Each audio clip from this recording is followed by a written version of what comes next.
Start करते हैं। चलो सर, चैप्टर 5 एपी और उसमें सबसे पहले कॉन्सेप्ट है, ठीक है। वो सारे इंपॉर्टेंट कॉन्सेप्ट जो एपी से रिलेटेड हो, ठीक है, वो आज हम लोग डिस्कस करेंगे यहाँ पे, ठीक है। सबसे पहला इंपॉर्टेंट कॉन्सेप्ट एपी क्या होता है।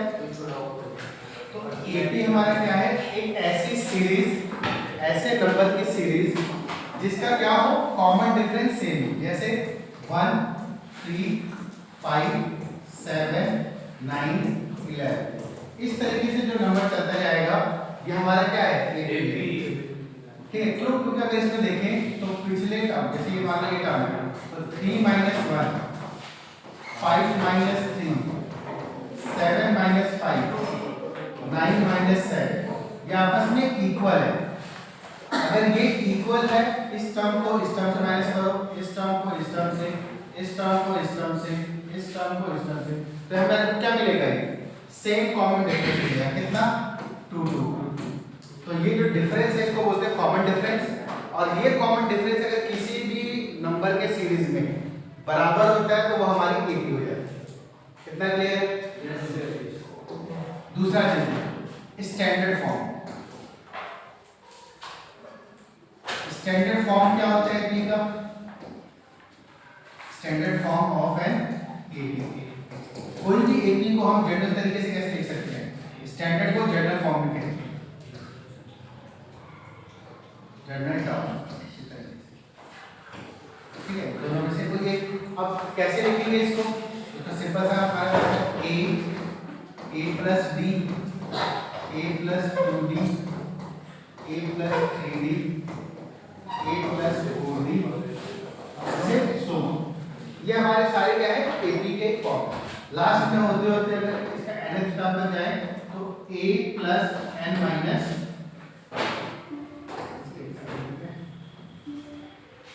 a plus n minus 1 into d। ये यहाँ तक भी हमारा जा सकता है। और ये हमारा nth टर्म है। इसमें a क्या है, a हमारा हमेशा याद रखो फर्स्ट टर्म होगा। किसी भी एपी का जो पहला टर्म होगा उसको हम फर्स्ट टर्म बोलेंगे। जैसे इसका फर्स्ट टर्म 1, इसी तरीके से a का आएगा d। d क्या है इसमें, कॉमन डिफरेंस। d क्या है, कॉमन डिफरेंस। कॉमन डिफरेंस क्या होता है बेसिकली, तो किसी भी पर्टिकुलर अगर दो टर्म से देखें तो जैसे a2 - a1, ठीक है, अगले टर्म को पिछले टर्म से माइनस कर देंगे तो वहां पे कॉमन डिफरेंस देते हैं। इतना क्लियर है। ये हमारा जनरल टर्म, किसी भी एपी का एक जनरल टर्म पता होना चाहिए और हम इस तरीके से रिप्रेजेंट कर सकते हैं। अगर हम इस तरीके से रिप्रेजेंट ना कर पाए किसी भी एपी का, तो इसका मतलब वो एपी एग्जिस्ट नहीं हो रहा है। इतना समझ आ गया। ये था जनरल टर्म। अब देखो इसके रिगार्डिंग अगर कुछ इंपॉर्टेंट चीज देख ले, जैसे सपोज करो 1 4 9 16 25, क्या ये एपी बनेगा, तो नहीं। क्यों नहीं बनेगा, क्योंकि देखो इसमें ये हमारा फर्स्ट टर्म a, अगर मैं इसको मान भी लूं a plus d, तो इसके हेल्प से अगर d वैल्यू में निकालने जाऊं तो 4 - 1 जो कि 3 है, a plus d minus a कर देंगे, a से a कट जाएगा यहाँ पे, तो d की वैल्यू यहाँ 3 है। लेकिन अगर अगले टर्म से देखें इस वाले से, तो ये है a plus 2d, इसके अकॉर्डिंग तो a plus 2d minus a plus d, bracket ध्यान रखना, जब दो टर्म आता है नेगेटिव है तो ब्रैकेट लगाएंगे, 9 minus 4। अब इसको जब सॉल्व करेंगे तो a plus 2d minus a minus d equals to 5। अब यहाँ से a से कट गया, 2d में से d गया, d आ गया 5। यहाँ पे 3 था, यहाँ पे 5, तो d जैसे ही अलग हो गया तो इसका मतलब ये एपी नहीं है। तो हम लिख देंगे it is not an AP, ठीक है। इस तरीके से हम चेक कर सकते हैं जनरल टर्म को यूज करके। और एक बात जरूर ध्यान रखना कि अगले टर्म को पिछले टर्म से माइनस करो। कब तक, जहां तक हमें टर्म दिया हुआ है, इसमें यहाँ तक दिया। अगर मे बी ये वाला और ये वाला डिफरेंस सेम होता तो फिर हम अगला चेक करें, फिर इसके बाद अगला चेक, इसके बाद नहीं दिया हो तो यहाँ पे छोड़ देते हैं और मान लेते हैं कि हमारा AP हो जाएगा अगर यहाँ तक के कॉमन डिफरेंस बराबर। बट यहाँ पे क्या हुआ, पहले ही 2-3 टर्म से ही डिफरेंस चेंज हो गया। यहाँ से समझ आया। ये था हमारा दूसरा कॉन्सेप्ट, जर्नल टर्म कैसे लिखते हैं, कैसे अप्लाई करते हैं, ये। तीसरा, इसके बाद आता है हमारे पास तीसरा कॉन्सेप्ट, अगर कोई AP रूट में दिया हो, जैसे √2, √8, √18, √32, इस तरीके। तो जब कभी भी अगर AP रूट के फॉर्म में अगर निकल कर आ रहा है तो पहले उसको सॉल्व करना है। पहले उसको क्या करो, सॉल्व करो। सॉल्व नहीं करोगे तो यहाँ से देख के नहीं बता पाओगे। यहाँ पे 2, 8, 18, यहाँ पे ऐसे देख के लग रहा है कि यहाँ पे 6 आएगा, यहाँ पे 10 आएगा, जबकि ऐसा नहीं होता क्योंकि ये इर्रेशनल नंबर है। इनको सबसे पहले हमें सॉल्व करने की जरूरत है। सॉल्व में कैसे करेंगे, √2 को तो √2 ही लिखेंगे, √8 को क्या लिख सकते हैं, तो इसको लिख सकते हैं 2√2। दिमाग में कैसे लिखा, 8 का फैक्टर बना, 2 से किया 4, फिर 2 से किया 2 से किया 1। तो ये 2 का जितने पेयर बन जो रूट के बाहर, और जो पेयर नहीं बना वो रूट के अंदर। इसी तरीके से √18 को क्या लिख सकते हैं, यहाँ पे 2 से करेंगे तो 9, 3 से करेंगे 3, और 3 से करेंगे 3 का एक पेयर बन गया, यानी 3 बाहर आएगा, 2 का पेयर नहीं बना तो 2 हमारा। इसी तरीके से इसको सॉल्व करके देखो, तो यहाँ आ जाएगा 4√2। अब जितना टर्म दिया पहले इसको एक बार चेक कर लेते हैं क्या ये AP बन रहा है कि नहीं बन रहा। अब यहाँ से इसको माइनस करेंगे तो 2√2 माइनस √2 क्या हो जाएगा, 2√2 में से √2 गया तो √2 बचेगा। ठीक है, इसी तरीके से 3√2 में से √2 गया तो 3√2 में से 2√2 चला गया तो यहाँ पे भी √2 बच जाएगा। अगर ये दिमाग में कंफ्यूजन आ रहा हो कि √2 वाला माइनस कैसे हो रहा है तो आप ऐसे समझ सकते हैं इसको। जैसे इसको एक स्टेप और देख लो, इसमें से हम सबसे पहले क्या करें, √2 कॉमन लेंगे। तो √2 कॉमन लेंगे तो यहाँ पे बचेगा 2, यहाँ का बच जाएगा 1, फिर 2 में से 1 गया 1, तो ये √2 लिखने की जरूरत नहीं है। ऐसे ही यहाँ पे √2 कॉमन लेंगे तो 3 - 2 वो भी 1। अब चाहे 1√2 लिखो चाहे √2 लिखो, बात ये। ठीक है, इसी तरीके से अगले वाले का भी देख लेते हैं डिफरेंस। तो इसका क्या होगा, 4√2 माइनस 3√2। तो इसमें से भी ऐसे ही √2 कॉमन ले लो, 4 - 3 यहाँ पे 1 आ गया, यानी अब जितना टर्म में दिया है उस सब में कॉमन डिफरेंस बराबर है, तो ये हमारा AP फॉर्म का लिख देंगे, इट फॉर्म एन AP। ये क्या कर रहा है, AP बना रहा है। अब अगर इसमें क्या होता है, देखो नेक्स्ट कॉन्सेप्ट में क्या है कि इसके बाद कहते हैं कि अगली इसकी 2 टर्म 3 टर्म लिखनी है। ठीक है, तो 2 टर्म 3 टर्म कैसे लिखेंगे, तो देखो जो भी हमने लास्ट टर्म गिवन है उसमें कॉमन डिफरेंस ऐड। अब सोच के देखो 4√2 में कॉमन डिफरेंस √2 आया, ऐड कर देते हैं तो क्या आ जाएगा 5√2। इसी तरीके से 5√2 में एक √2 और ऐड कर देंगे तो क्या आ जाएगा 6√2। 6√2 में एक और टर्म ऐड कर देते हैं तो 7√2। तो मतलब ये इसकी नेक्स्ट टर्म 3 टर्म्स होगी। इसके अगर आगे की 3 टर्म्स लिखनी है तो ये होगी। ठीक है, तो करना क्या है कि जो हमें लास्ट टर्म गिवन है उसी में हम क्या करेंगे, कॉमन डिफरेंस ऐड करते हुए आगे बढ़ेंगे। कितनी बार ऐड करना है तो डिपेंड करेगा क्वेश्चन में कितने टर्म्स और निकालने को बोला है। जनरली 2 या 3 टर्म, इससे ज्यादा बोलेंगे नहीं हमारे को निकालने को। ठीक है, या इसका नेक्स्ट टर्म भी पूछ लेता है मैक्सिमम, इसकी अगली टर्म क्या होगी। तो पहले चेक करना है, चेक करने के बाद उसको जो कॉमन डिफरेंस है आखिरी टर्म में ऐड करना है। यहाँ तक कॉन्सेप्ट क्लियर हो गया। आगे नेक्स्ट है हमारे पास 4th one, general term. General term, और इसको हम nth टर्म के नाम से भी जानते हैं, nth term of an AP, क्योंकि AP चैप्टर पढ़ रहे हैं तो nth टर्म ही होगा। क्या होगा, देखो ये हमारा जनरल AP है, A + D, A + 2D, हमेशा ये चीज याद रखना। इसका nth टर्म यानी पर्टिकुलर टर्म क्या बनेगा, a plus n minus 1 into ये हमारा ये। अब इसमें an क्या है, तो an हमारा value of term at nth प्लेस। nth प्लेस पे उस टर्म की क्या वैल्यू है वो हमें an बताना है। a क्या है हमारा, a है हमारा फर्स्ट टर्म, ये पहला टर्म क्या है। n क्या है, नंबर ऑफ टर्म, हमें कौन सा टर्म चाहिए, पहला, पांचवा, आठवां, दसवां। और d क्या है इसमें, कॉमन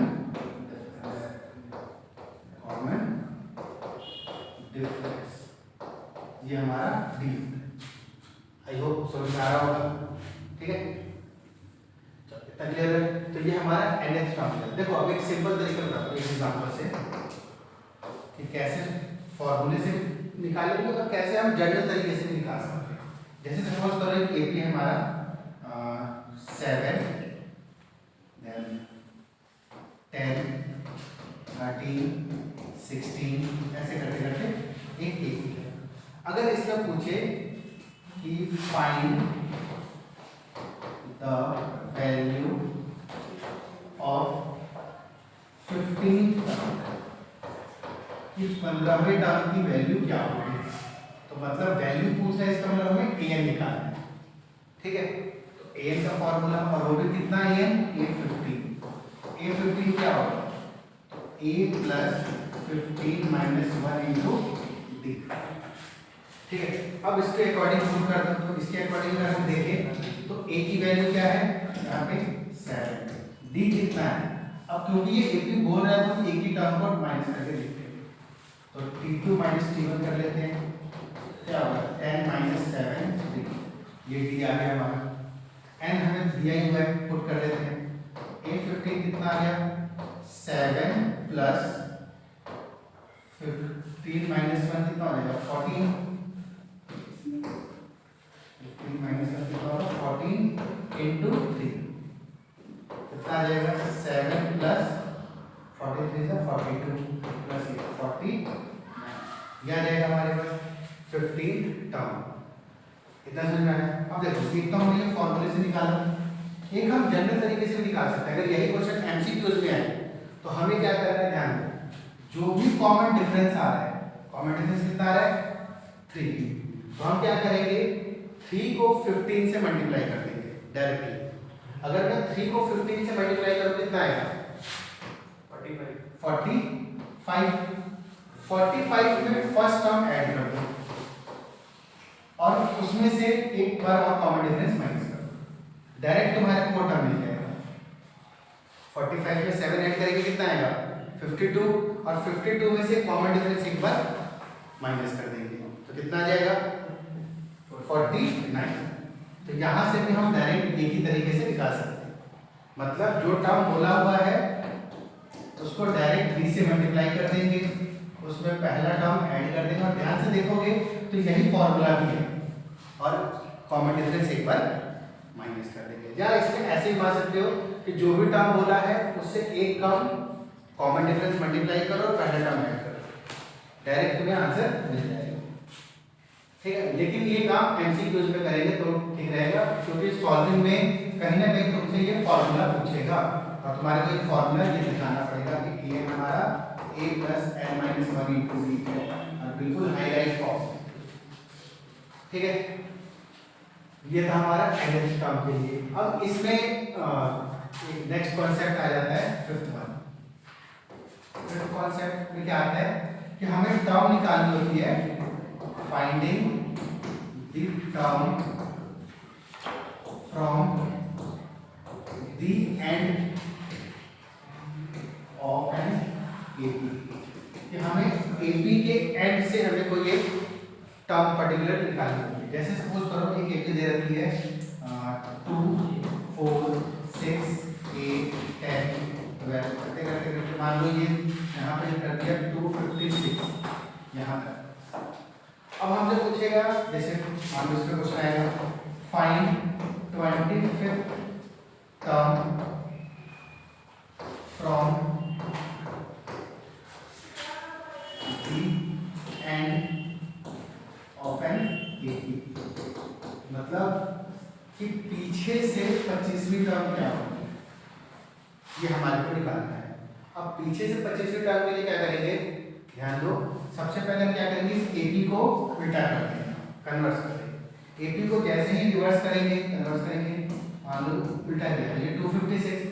अब इससे पहले क्या आया होगा, यहाँ पे सोच लेते हैं 254 आया होगा, क्योंकि 2 का डिफरेंस चल रहा है यहाँ पे, यहाँ से तो 2 का डिफरेंस है, तो 2 इससे पहले 250, इससे पहले कितना आ गया 254, इससे पहले 252, और ऐसे होते होते ये लास्ट में क्या आया होगा 6 4 देन ये होगा।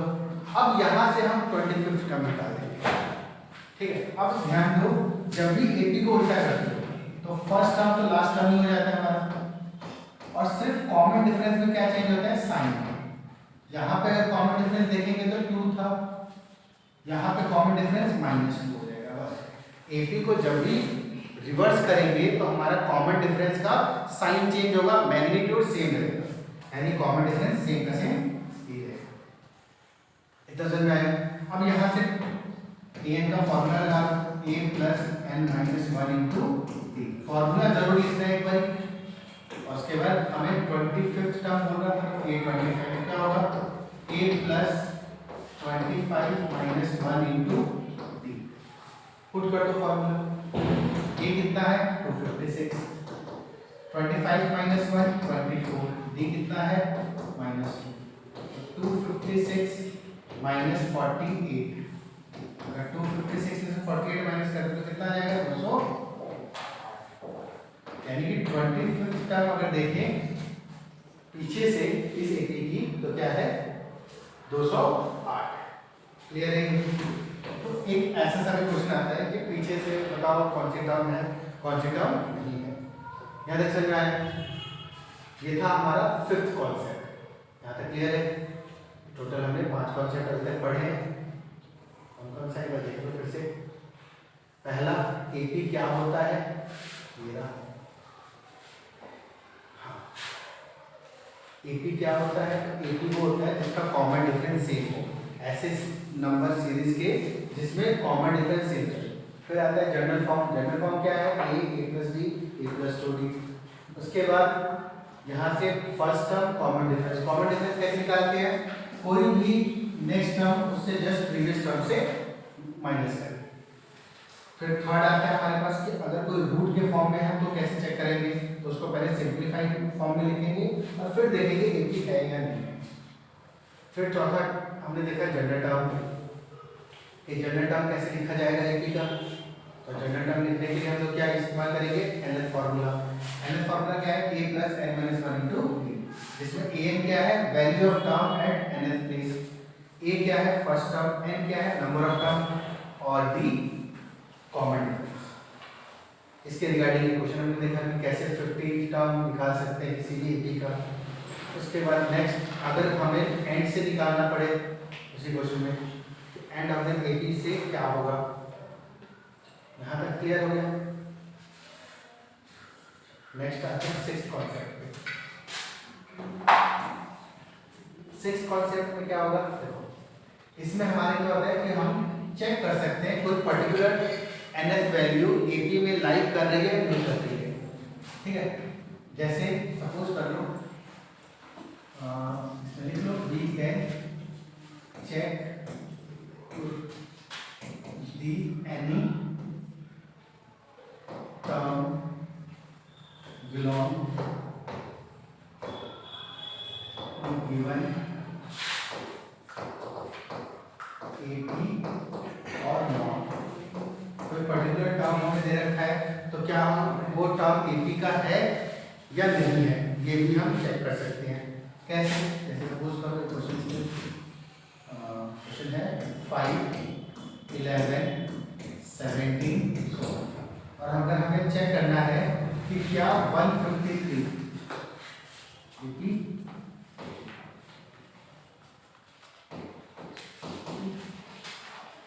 एपी दे रखा है।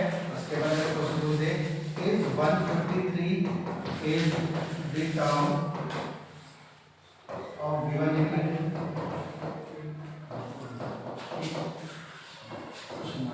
तो क्या 153 कोई एक टर्म है? इसका चेक कैसे करेगा? देखो ये 153 यहाँ पे क्या दे रहा है? वैल्यू दे रहा है, टर्म नहीं पूछा, वैल्यू दे रहा है। तो वैल्यू दे रहा है तो मतलब ये an हो गया कितना?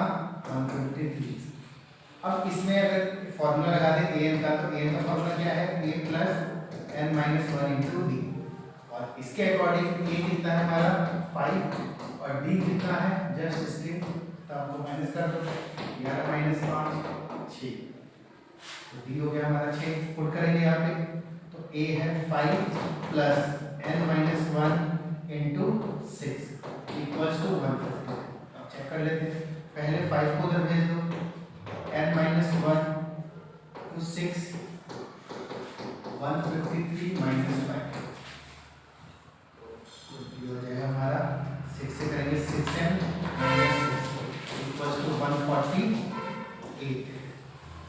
अब 148 में 6 फिर ऐड कर दो, ये हो जाएगा 150 6n इक्वल्स टू 148 प्लस 6, तो 6n हमारा कितना आ जाएगा? 154। n की वैल्यू 154/6। अब ये देखो क्या ये नेचुरल नंबर आएगा, तो ये 2 से तो कट है 3 और ये हो जाएगा 2 से कट के 7 7। बट अब 77/3 is not a natural number. अगर n की वैल्यू नेचुरल नंबर में नहीं आ रही तो इसका मतलब therefore 153 is not belongs to given 80। मतलब 153 ऐसा कोई टर्म ही नहीं होगा इस 80 का, ठीक है, लाइन ही नहीं करेगा।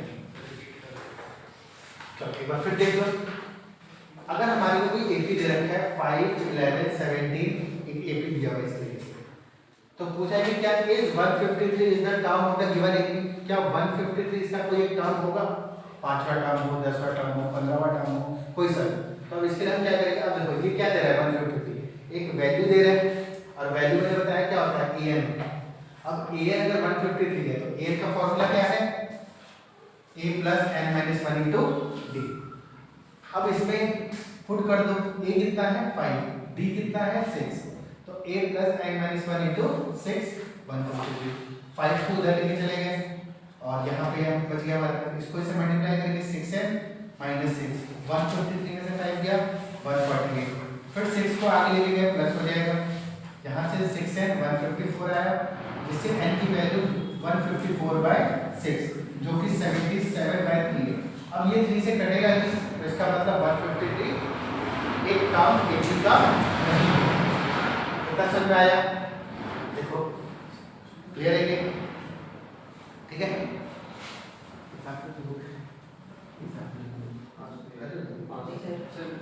ये वाले क्वेश्चन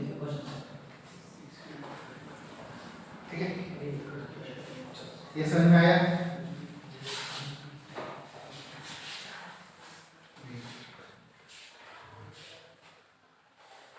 रिगार्डिंग देखो एक और क्वेश्चन, ऐसे छोटे छोटे क्वेश्चन बहुत सारे इजीली आते रहेंगे।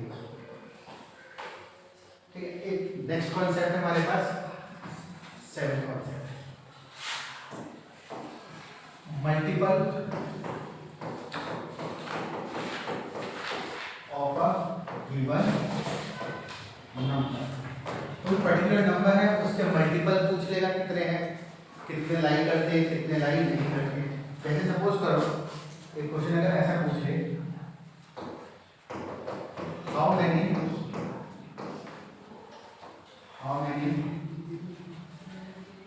Number are there in 2 digits which is a multiple of 7। कितने ऐसे डिजिट हैं, 2 डिजिट के नंबर हैं जो 7 के मल्टीपल है। अब इसके लिए क्या करेंगे, देखो सबसे पहले इसमें देखेंगे कि 2 डिजिट नंबर स्टार्ट कहाँ से होता है, तो 10 से लेके 99 तक, ये हमारे सारे 2 डिजिट के नंबर हैं। अब इसमें ऐसे कितने नंबर है जो 7 के मल्टीपल, 7 के मल्टीपल का मतलब क्या है कि 7 के टेबल्स में आए, तो 7 के टेबल 7 × 7, लेकिन वो सिंगल डिजिट है, तो स्टार्ट कहाँ से होगा 14 से, 14 फिर 21 फिर 28, ऐसे होते होते होते लास्ट टर्म हमें देखना है क्या होगा। अब लास्ट टर्म कैसे फाइंड आउट करें, देखो यहाँ फिर भी छोटा टर्म है 99, अगर मैं इसको 3 डिजिट का कर दूं, अगर ये 3 डिजिट का नंबर है या 4 डिजिट का नंबर है या 5 डिजिट का नंबर है, तो हमें ऐसा नहीं पूरा वो टेबल लिखना पड़ेगा जहां तक डिजिट दिया है। हम सिंपली क्या करेंगे, जो उसकी ग्रेटेस्ट टर्म है, जैसे यहाँ पे कितनी ग्रेटेस्ट टर्म है 99, तो 99 को डायरेक्ट 7 से डिवाइड करो। अगर यहाँ पे मैं 7 से डिवाइड करता हूँ तो क्या होगा, 7 × 7 2 9, 7 4 28, रिमाइंडर कितना आया 1, मतलब मुझे एक इससे पहले तक जोड़ना है, तो इस 99 से एक पहले क्या होगा 98, मतलब ये सारे हमारे टर्म्स होंगे जो कि 7 के मल्टीपल होगा। लेट इट बी अगर ये 3 डिजिट नंबर होता है, जैसा कि मैंने कहा, तो ग्रेटेस्ट 3 डिजिट नंबर क्या होता है 999। अब इसको मैं 7 से डिवाइड कर दूंगा, तो जैसे ही 7 से डिवाइड करूंगा क्या है 7 × 7 2 9, 7 4 28 1 9, 7 2 14, यहाँ पे क्या बचेगा 5। तो इसका मतलब क्या है कि जो 999 नंबर है उसमें से 5 कम कर दो। अगर 999 में से मैं 5 कम कर देता हूँ तो नंबर क्या बचेगा 994। चेक करके देख लो, 3 डिजिट में सबसे बड़ा नंबर यही होगा जो 7 से डिविजिबल है। तो अगर यहाँ पे होता 2 डिजिट एंड 3 डिजिट, तो मतलब 98 से आगे बढ़ाते, कहाँ तक बढ़ाते 994 तक बढ़ाते इसको। यहाँ तक समझ में आया। फिलहाल अभी क्वेश्चन जो है वो 2 डिजिट का है, तो इसके ऊपर देखते हैं, ये समझाएंगे। अब देखो इसमें तो यहाँ तक ये हो गया, तो ये लास्ट टर्म हमारे क्या देगा an हमें पता लग गया 98 है, a हमें पता लग गया फर्स्ट टर्म क्या है 14, और कॉमन डिफरेंस कितना है 7, जिसका मल्टीपल बोलेगा वही कॉमन डिफरेंस आ जाएगा। ये हो गया। अब इसमें पर्टिकुलर टर्म निकाल, तो 98 an का फॉर्मूला डाल देते हैं a + n - 1 * d। an कितना है 98, a कितना है 14, प्लस n की वैल्यू तो निकालनी ही है n - 1, और d है हमारा 7। अब इसको 14 इधर ले आओ, तो 98 - 14 = 7n - 7। 14 के तो कितना बचेगा 84, प्लस 7 = 7n, माइनस कर दो, प्लस हो गया 91, और 7 से डिवाइड कर देंगे तो n आ जाएगा, कट के n की वैल्यू यानी 13 ऐसे टोटल नंबर हैं जो 7 के मल्टीपल हो। अब देखो ये काम कब करना है, तो ये काम करना है जब 2 नंबर का क्वेश्चन है। अगर यही एमसीक्यूज में होता, ध्यान से देखना और हो सके तो नोट भी कर लेना, अगर यही क्वेश्चन एमसीक्यूज में आता है कि how many numbers are there in 2 digit which is the multiple of 7, तो क्या करते हैं, देखो ये काम तो हमें करना ही है। अब फिर इसमें हम क्वेश्चन पे ध्यान देते हैं, क्वेश्चन कितना है 14, इसका मतलब क्या हुआ कि 99 तक 14 मल्टीपल्स बनेंगे। अब उसमें से हम कौन सा नहीं ले रहे मल्टीपल, 7 वाला नहीं ले रहे हैं ना, क्योंकि वो 1 डिजिट का है, तो 7 वाला कितने मल्टीपल, 1 डिजिट वाला कितना मल्टीपल है 8, तो 14 में से 1 माइनस कर दो, कितना आएगा 13, डायरेक्ट आ गया 13।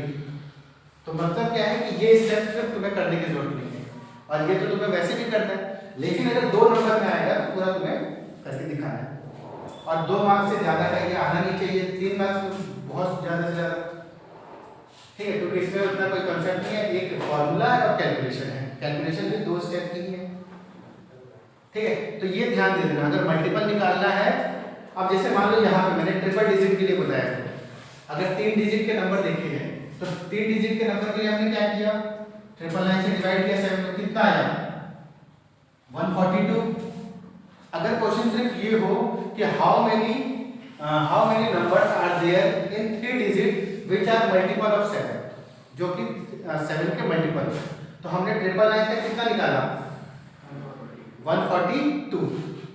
उसके बाद डबल डिजिट का लेना है, इसमें नहीं लेना है। अगर 3 डिजिट का पूछेगा तो डबल डिजिट वाला, तो डबल डिजिट के कितने पहुंचे थे 14, तो 142 में से 14 माइनस कर दो, कितना आ जाएगा 128।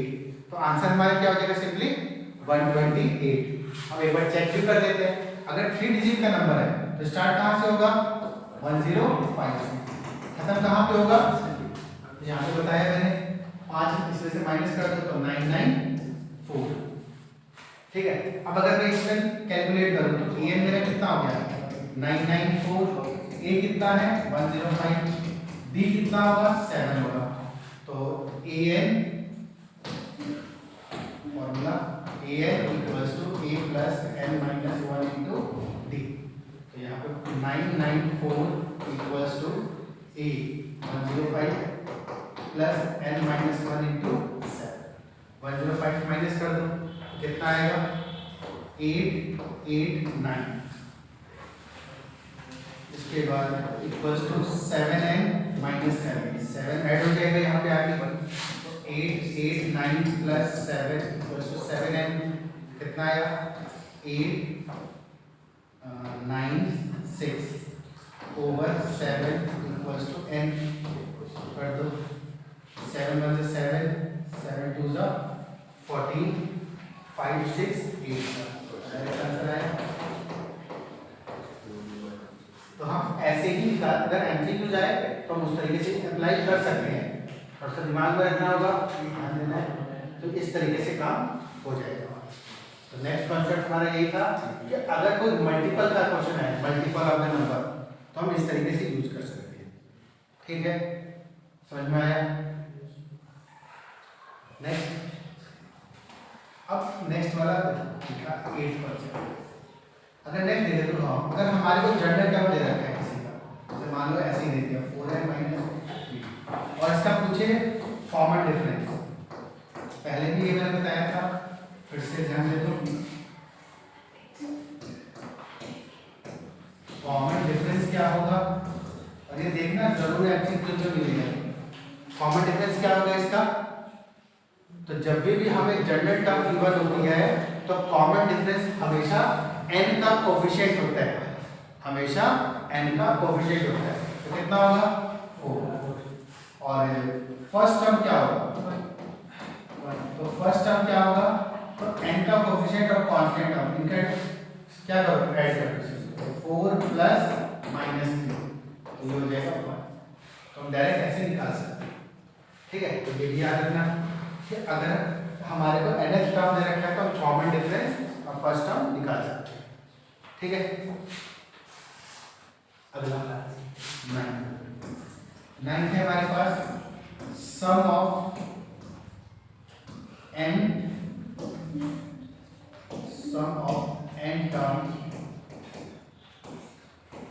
Of n 80, sum of n term of n 80। अगर AP का nth टर्म है, AP का जनरल टर्म फिर से a plus d a plus 2d ऐसे a plus n minus 1 last term आ जाएगा। तो इसका जब सम निकालेंगे n का मतलब देखो s के फुल में जो भी लिखा जाएगा इसका मतलब है पहले टर्म से लेके वहां तक का सम, हमेशा याद रखिए। अगर मैं sn लिख रहा हूं तो पहले टर्म से लिख रहा हूं, ऐसा नहीं होगा कि तीसरे टर्म से। अगर क्वेश्चन आता है कि तीसरे से लेके 10वें टर्म का, तो मैं तीसरे टर्म को पहला टर्म मान के तब मैं 7 टर्म का डिफरेंस वो सम निकाल सकता हूं। लेकिन अगर मैं Sn लिख रहा हूं तो फर्स्ट टर्म इंक्लूडेड है, ये बात का ध्यान रखना। तो Sn equals to n/2 2a plus n minus 1 into ये होता है फॉर्मूला। इसी को थोड़ा सा इलेबोरेट अगर करके लिखें, मतलब अगर मैं 2a को a plus n minus 1 into d करके लिखूं तो इतना टर्म मेरा क्या बन गया, जनरल टर्म बन गया। तो ये an बन जाता है, ये हमारा क्या आ जाएगा n/2 a प्लस a। तो ये भी हमारा एक ऐसे का फॉर्मूला है। ये कब इस्तेमाल करना है, ये तब इस्तेमाल करना है जब हमें लास्ट टर्म गिवन हो, और ये कब इस्तेमाल करना है, तो ये हमें जब हमें लास्ट टर्म नहीं पता, बस ए डी और एन पता है, इसमें हमें ए एन एफ और एन टर्म पता है, कॉमन डिफरेंस नहीं पता, तब हम ये काम करेंगे। इतना समझ में आया। अब इसी के रिगार्डिंग कुछ जनरल चीजें याद कर लो। 10वां, sum of N term of N eighty. Eighty का सम ऑफ एन टर्म क्या होगा, जैसे 1 + 2 + 3 कहाँ तक, एन तक। और ये एन कैसा है, नेचुरल नंबर है। सम ऑफ एन यहाँ पे चाहो तो लिख लो, नेचुरल नंबर,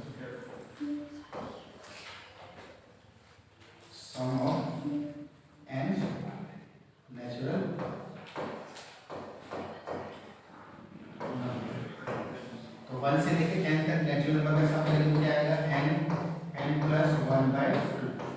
और ये सिर्फ एपी में नहीं, ये तुम्हारे स्टैट में भी काम आ सकता है कि अगर तुम्हारे से पूछे कि what is the mean of first n natural number, तो उसमें भी तुम्हारे को मीन कैसे निकलता है, sum of all observation upon total number of observation. तो ऑब्जर्वेशन का सम ये होगा और उसको टोटल कितने टर्म है, ये n से डिवाइड कर दो तो क्या आ जाएगा, n + 1/2। समझ में आया। मतलब अगर मैं क्वेश्चन पूछूं कि what is the mean of first 10 natural number, क्या होगा, what is the mean of first 10 natural number, तो हमें कुछ नहीं करना, n + 1 आए यानी 10 + 1 यानी 11 उसका मीन हो जाएगा।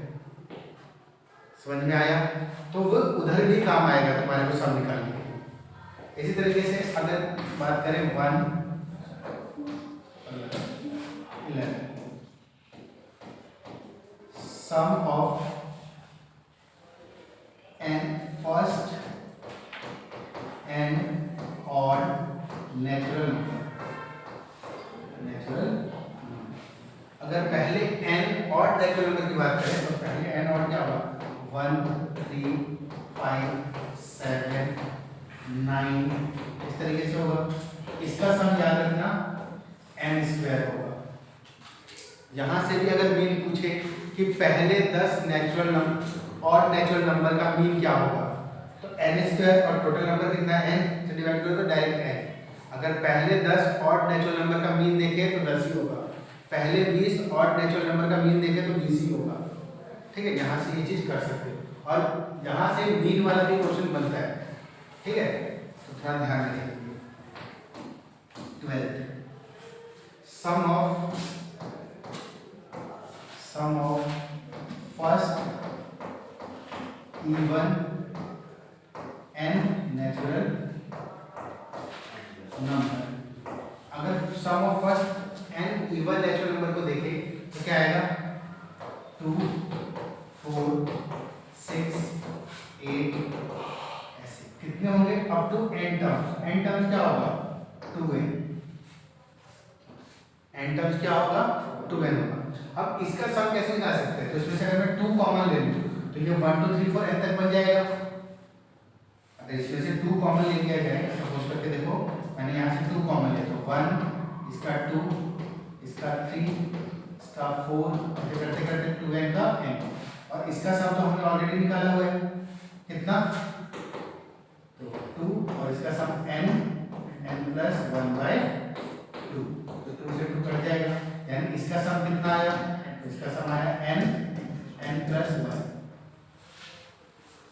ठीक है, इस तरीके से ये हमारा बनेगा। समझ में आया। First n natural number, first n odd natural number, first n even natural number. ठीक है, ये समझ में आया। इसके बाद 13 कॉन्सेप्ट जो याद रखना है, क्या, अगर हमें 3 टर्म कभी एपी में लेना हो, if 3 terms are in AP, अगर कोई 3 टर्म हमें AP में लेना है, we always use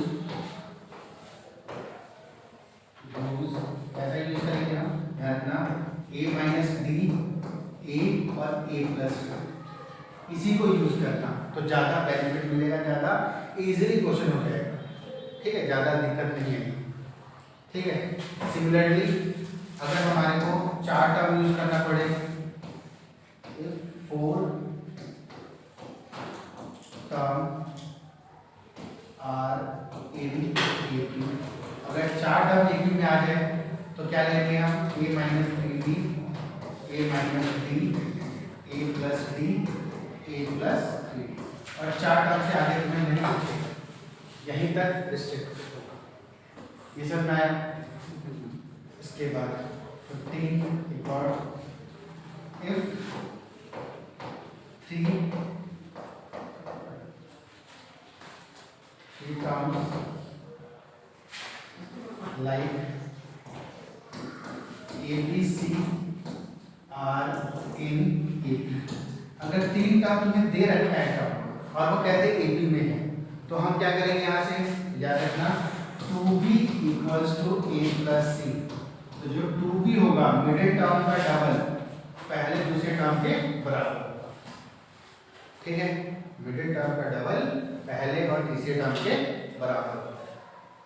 क्लियर है ये? ठीक है, इतना समझ में आया? इस तरीके से एक और कॉन्सेप्ट मैं बताना चाहूंगा कि जैसे सपोज करो nth टर्म तुम्हें निकालना है, ये जरूर याद रखना, एमसीक्यूज में ज्यादा डिटेल में नहीं पूछेंगे लेकिन एमसीक्यूज में जरूर पूछ सकते हैं। जैसे nth टर्म, तो हमें nth टर्म हमें क्या पता है, a plus n minus 1d, ऐसे ही कुछ पता है, लेकिन nth टर्म का फॉर्मूला Sn से भी निकाला जाता है। कैसे निकाला जाता है, तो याद रखना Sn माइनस Sn माइनस 1, ये हमारा nth टर्म होता है। ठीक है, मतलब सम ऑफ n टर्म में से sum of n minus 1 term minus कर दे तो हमें nth टर्म मिल जाता है किसी भी AP का। ठीक है, ये जरूर याद रखना, ये डायरेक्ट तुम्हारे को ना हो सकता है एसेशन रीजन नहीं पूछ दे। ठीक है, तो वहां पे तुम लोग जब करने बैठोगे तो टाइम ज्यादा वेस्ट होगा, याद रख लोगे तो कुछ हो सकता है कि टाइम वेस्ट ना हो। ठीक है, तो जो nth टर्म होता है वो Sn माइनस Sn माइनस 1 के इक्वल भी होता है। ठीक है, और इसी से रिगार्डिंग 17, अगर मान लो तुम्हें Sn दे रखा है, ठीक है, जैसे जनरल टर्म ले लेते हैं Pn² प्लस Qn, मान लो ऐसा। अगर तुम्हारे को इस तरह, पहली बात कि जो AP का एसेट टर्म होगा वो हमेशा क्वाड्रेटिक होना चाहिए, ये बात पहले क्लियर होगी। अगर नहीं है क्वाड्रेटिक तो पहले ही रिजेक्ट कर दो, वो है ही नहीं, ये कंफर्म है कि अगर Sn हमारा क्वाड्रेटिक फॉर्म में नहीं दिख रहा है, क्वाड्रेटिक फॉर्म में कौन दिखेगा, n की टर्म्स में दिखेगा, क्योंकि n यहाँ पे वेरिएबल ट्रीट करती है। तो अगर क्वाड्रेटिक फॉर्म में नहीं है तो वो AP ही नहीं है। ठीक है, आगे कुछ करना ही नहीं। ठीक है, अब अगर क्वाड्रेटिक फॉर्म में आ जाए तो इसका फर्स्ट टर्म क्या होगा, फर्स्ट टर्म क्या होगा, यानी a की वैल्यू क्या होगी, तो याद रखो p प्लस q। ठीक है, इसके बाद सेकंड चीज कॉमन डिफरेंस क्या होगा, कॉमन डिफरेंस क्या होगा, यानी d जिसको हम बोलते हैं, तो डिफरेंस क्या होगा, तो इसका n² का कोएफिशिएंट का डबल यानी 2p। ठीक है, और उसके बाद nth टर्म क्या होगा, nth टर्म क्या होगा, nth टर्म क्या होगा, इसमें से ये वाला टर्म माइनस, या इसको ऐसे लिख सकते हो, देखो क्या कर सकते हैं इसको, तो इसको लिखेंगे हम इस तरीके से 2pn माइनस या माइनस प्लस, इसमें से इसको माइनस कर दो, q माइनस 2। ठीक है, चेक करके देख लीजिए। सपोज करो इसका S1 अगर मैं निकालूं, S1 क्या आएगा, n की जगह मतलब 1 पुट कर दें, तो 1 पुट कर लो तो क्या आएगा p प्लस, और S1 पता होगा कि a के बराबर है, यानी फाइनल सही है। दूसरा n की जगह 2 पुट कर दो, S2 आ जाएगा, n की जगह 2 पुट करेंगे तो क्या आएगा 4p प्लस 2q। अब S2 का मतलब क्या है, S2 का मतलब है sum of first and second term, तो फर्स्ट टर्म a और सेकंड टर्म हमारा a plus b, equals to 4p plus 2q। अब इसमें से हमारे पास a कितना दिया हुआ है, तो a हमारा फर्स्ट टर्म था p प्लस q, तो d is equals to 4p plus 2q minus 2a, तो 2p प्लस q ये होगा। अगर मैं यहाँ से देखूँ d की वैल्यू तो 4p plus 2q equals to minus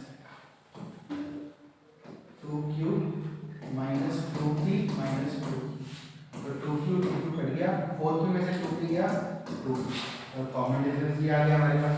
अब nth टर्म कैसे लिखेंगे, तो हमारे पास b है और यहाँ से a है हमारे पास, तो nth टर्म क्या बनेगा, a plus n minus 1 into d।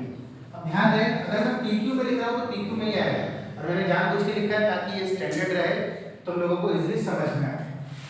तो हम यहाँ पे पुट कर देते हैं, a कितना है हमारा p plus q plus n minus 1 into d कितना है 2p, पुट कर दो, तो p प्लस q यहाँ पे क्या आएगा प्लस 2pn माइनस 2q, तो क्या बन जाएगा देखो 2pn, और यहाँ से p से 1 भी कट गया, तो plus q minus, same to same आ रहा है,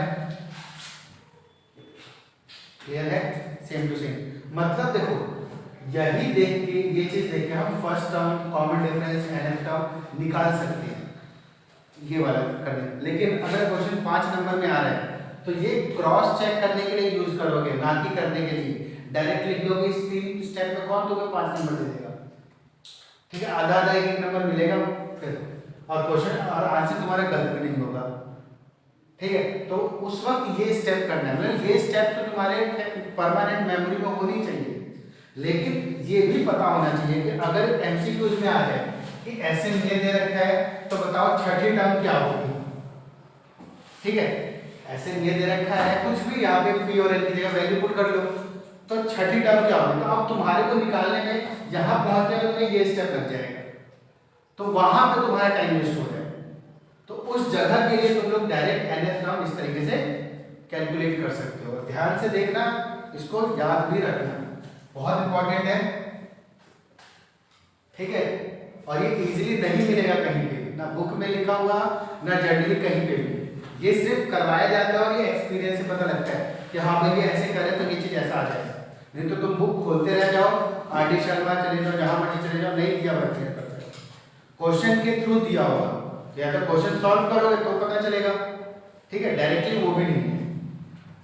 यहाँ तक समझ में आया? तो ये था एसएन से रिलेटेड। अगर एसएन दिया है तो एएन दिया है तो ये दोनों ही देखो, यहाँ पे एसएन का बता दिया और यहाँ पे मैंने एएन का भी बताया था। एएन के through first term common difference कैसे निकालेंगे, एएन के through common difference first term कैसे निकाला जाएगा वो भी, और एसएन के through first term common difference कैसे निकाला जाएगा वो भी तो लोगों के पास है, ठीक है। और दोनों में डिफरेंस रखना, ये नहीं कि मिक्स कर देना, मिक्स कर लोगे खिचड़ी बन जाएगा, कोई बेहतर नहीं। यहाँ समझ में आया, नोट कर लिया होगा, ठीक है। ये था कुछ बेसिक कॉन्सेप्ट। अब इसके ऊपर रिगार्डिंग कुछ क्वेश्चन करेंगे, ठीक है, सबको समझिए, क्लियर है इतना।